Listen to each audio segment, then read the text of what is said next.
హల్లెలూయా! దేవునికి స్తోత్రం. సృష్టికర్త అయిన యేసుప్రభు వారు పరిశుద్ధ గ్రంథం నుండి ఈరోజు మన కొరకు ఇస్తున్న వాగ్దానం మార్కు సువార్త 9వ అధ్యాయం 24వ వచనం.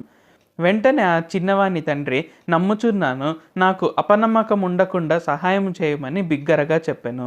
సో ఇక్కడ ఈరోజు వాగ్దానం గనుక చూసుకున్నట్లయితే ఏంటి, ఇక్కడ యేసుప్రభు వారి వద్దకు ఒక తండ్రి తన కుమారుడిని తీసుకొని వస్తాడనమాట. అంటే తన కుమారుడికి దయ్యం పట్టి ఉంటుంది, సో రకరకాలుగా ఇబ్బంది పెడుతుంది అని ఫస్ట్ ఇక్కడ శిష్యుల వద్దకు తీసుకొస్తే వారు స్వస్థపరచలేరు. అప్పుడు యేసుప్రభు వారి వద్దకు అతను తీసుకొని వస్తాడు. సో యేసుప్రభు వారు స్వస్థపరిచే క్రమంలో అంటాడనమాట ఏంటంటే, నమ్ముట నీ వలనైతే నమ్మువానికి సమస్తము సాధ్యం అన్నప్పుడు ఆ చిన్నవాని తండ్రి ఇక్కడ ఏమని రెస్పాండ్ అవుతున్నాడు, తండ్రి నేను నమ్ముచున్నాను, అపనమ్మకం ఉండకుండా సహాయం చేయము అని. సో ఇక్కడ ఏంటి, మనలో ప్రతి ఒక్కరికి యేసుప్రభు వారు అంటే విశ్వాసం ఉంటుంది. సో ఆయన సృష్టికర్త అని నమ్ముతున్నాము, ఆయన మన రక్షకుడు అని మన పూర్ణ హృదయంతో మనం అంగీకరిస్తున్నాము. అయినప్పటికీ కూడా ఏంటంటే ఒక్కొక్కసారి కొన్ని అనుమానాలు అనేది మనకు ఉంటాయి. కొన్ని చోట్ల మనం అవిశ్వాసం అనేది చూపిస్తుంటాము. అయితే ఇతరులకు చెప్పినప్పుడు ఏంటి, ఇతరులు మనల్ని గద్దించి ఉండవచ్చు అనమాట. అదేంటి, నువ్వు అవిశ్వాసం ఎలాగో చూపిస్తావు, యేసుప్రభు వారు ఏదైనా చేయగలరని నీకు తెలుసు కదా అని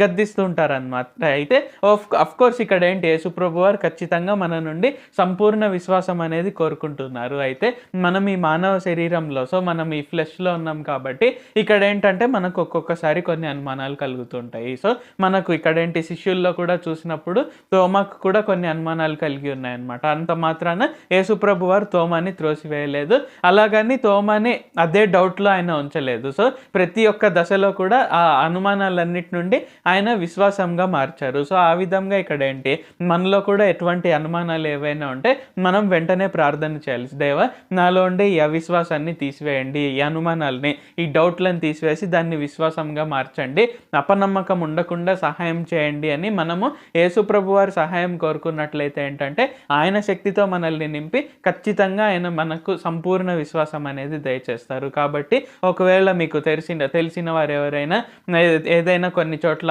డౌట్స్ అడిగినప్పుడు, అనుమానాలు కలిగి ఉన్నప్పుడు వారిని వెంటనే గద్దించే బదులుగా వారి కొరకే ప్రార్థన చేయండి. సో యేసునామం పేరిట కొన్ని అద్భుతాలు, సూచక క్రియలు చేయగలిగినట్లయితే ఏంటంటే వారి అనుమానాలన్నీ కూడా విశ్వాసంగా మారుతుంది. ప్రార్థించుకుందాం.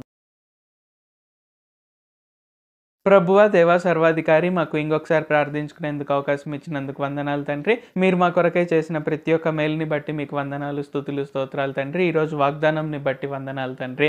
ఏదైనా అపనమ్మకం ఉంటే, ఏదైనా అవిశ్వాసం ఉంటే, అనుమానాలు ఉంటే, డౌట్స్ ఉంటే అవి మీరు తీరుస్తారు, మమ్మల్ని గద్దించరు, త్రోసివేయరు అని ఈరోజు మమ్మల్ని ధైర్యంతో నింపినందుకు వందనాలు తండ్రి. కావున ఈ ప్రార్థనలు ఎవరెవరైతే పాల్గొంటున్నారో వారికి అపనమ్మకం ఉండకుండా వారి జీవితాల్లో గొప్ప సూచక్రియలు, గొప్ప కార్యాలు జరిగించి వారి అవిశ్వాసాన్ని విశ్వాసంగా మార్చండి. ఇంకా తర్వాత జీవితంలో వారికి ఎటువంటి అనుమానాలు కలిగి ఉండకుండా, ఎటువంటి ఏ దశలో కూడా అవిశ్వాసం అనేది లేకుండా సంపూర్ణ విశ్వాసంతో వారిని నింపండి. నజరేయుడైన సర్వశక్తిగల యేసుక్రీస్తు నామములో ప్రార్థిస్తున్నాం తండ్రి. ఆమేన్. Thank you Jesus. దేవుడు మిమ్మల్ని ఆశీర్వదించును గాక.